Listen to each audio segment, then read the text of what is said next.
Bem-vindos a mais um episódio do Nas Ondas do Saber, projeto de extensão da Universidade Federal Rural de Pernambuco. Eu sou Matheus Torres. E eu, Denise Vilaça. Somos licenciandos em Letras. Em nossa equipe temos ainda a professora doutora Thaís Ludmila e a técnica administrativa Roberta Duarte. E hoje temos como convidada a professora Josileide Damascena, da Escola em Referência Ensino Médio, professor Alfredo Freire. O podcast de hoje vai ser da área de matemática e o assunto será funções de segundo grau. Bom dia, boa tarde, boa noite. Hoje vamos abordar a função do segundo grau.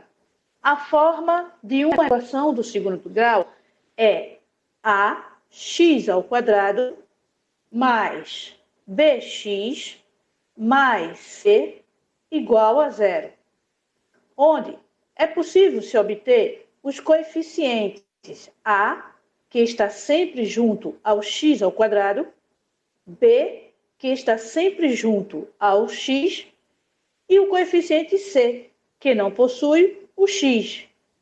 De posse desses coeficientes, o aluno é capaz de desenvolver a fórmula de Bhaskara.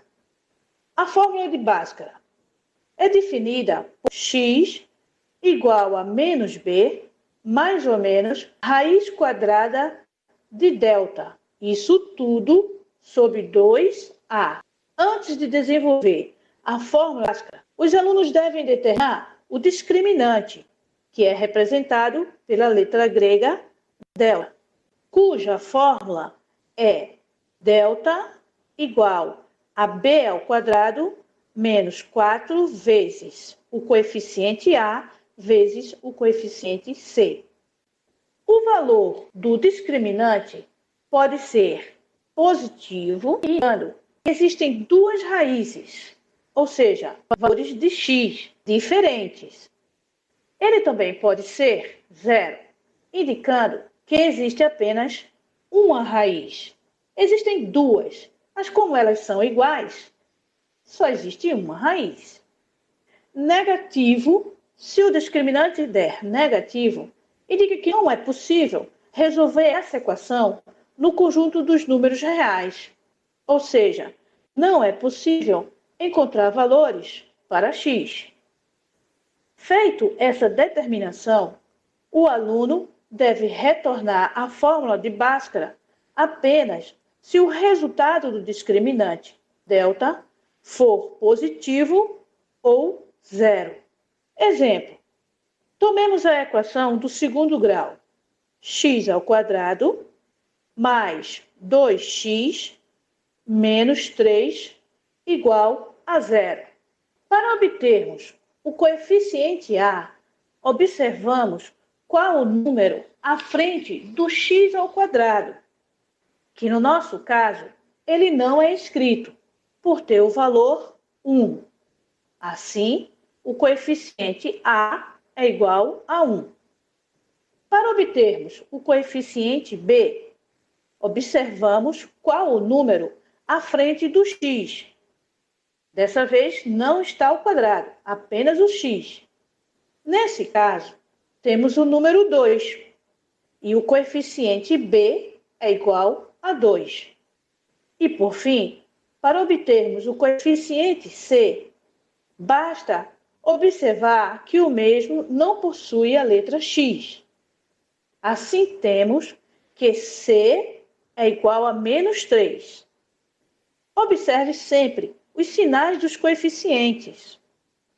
Substituindo na fórmula do discriminante, delta igual a b ao quadrado menos 4 vezes a vezes c, temos delta igual ao coeficiente b, 2 ao quadrado, menos 4 vezes o coeficiente a, 1, vezes o coeficiente c, menos 3. Este último, entre parênteses, desenvolvendo as operações, teremos delta igual a 4, que surge do 2 ao quadrado. Se multiplicarmos o sinal de menos da fórmula pelo sinal de menos do coeficiente c, obtemos o sinal de mais. menos com menos, mais. Multiplicando 4 vezes 1 vezes 3, obtemos 12. Chegando, assim, à conclusão que o discriminante delta é igual a 16. Possui um valor positivo. E agora temos a certeza que encontraremos duas raízes que tornam essa equação igual a zero. Para isso, devemos agora desenvolver a fórmula de Bhaskara. X é igual a menos b mais ou menos a raiz quadrada de delta. Tudo isso desde o menos b até a raiz quadrada de delta sobre 2a. O que encontraremos? X é igual a menos 2 mais ou menos a raiz de 16 sobre 2 vezes 1. Efetuando-se os cálculos, a começar pela raiz de 16, teremos x igual a menos 2 mais ou menos 4, isso tudo sobre 2. Devemos destacar as operações centrais de adição e subtração para encontrarmos as raízes. Desta forma, x1, ou seja, a primeira raiz, seria igual a menos 2 mais 4, isso tudo sobre 2.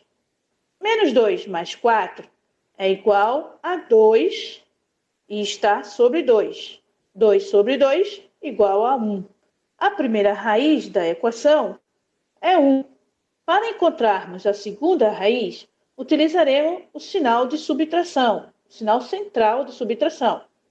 E assim ficaria x2, a segunda raiz, é igual a menos 2, menos 4, sobre 2. Menos 2 menos 4 é igual a menos 6, isso sobre 2, que me daria menos 3. A segunda raiz é menos 3. Todo esse procedimento é importante para ter o esboço do gráfico de uma função do segundo grau, também conhecida como função quadrática. Esboçando o gráfico da função de segundo grau, que também é conhecido pelo nome de parábola. Para esboçar o gráfico de uma função de segundo grau, devemos observar o coeficiente a, aquele que fica juntinho ao x ao quadrado. Se ele for positivo, a concavidade fica para cima. Para lembrar, faça com a mão um sinal positivo com o polegar.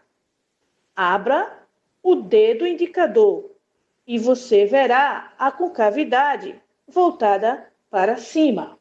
Agora, faça com o polegar um sinal negativo, polegar para baixo. Abra o dedo indicador e verá a concavidade voltada para baixo. Junto ao discriminante, você saberá se a parábola passará pelo eixo das abscissas, o eixo dos x, por 2 pontos, quando o discriminante for positivo, por apenas 1, quando o discriminante for igual a 0, ou não tocará o eixo das abscissas, quando o discriminante for negativo. Pelas raízes, você saberá em qual quadrante se encontra o gráfico. Em nosso próximo encontro, veremos os tipos de funções do segundo grau em completa. Até lá, pessoal! Agradecemos à professora Joseleide pela parceria e a você, nosso ouvinte, por estar conosco. Você pode nos acompanhar pelo YouTube e Spotify. E nos siga no Instagram, @ondas.saber. Até o próximo episódio!